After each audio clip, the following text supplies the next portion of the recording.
V okviru skrbi za nekdanje pripadnike smo izvedli 4-dnevni medgeneracijski tabor na Pokljuki.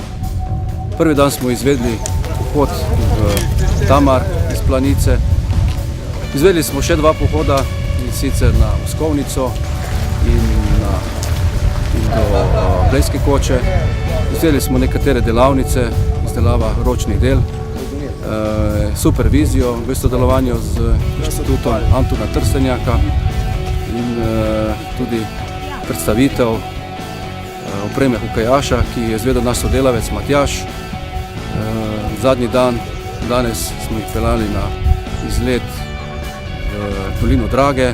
Ogledali smo si grad Kamen in muzej Avsenik. Dobro, jaz sem se prvič udeležila tega tabora, bila izredno prijetno presenečena, doživela čudovite 4 dni in moram res pohvaliti vse, ki so ta tabor organizirali, sodelovali. Posebna hvala pa tudi Slovenski vojski za vso podporo in pomoč pri tem delu.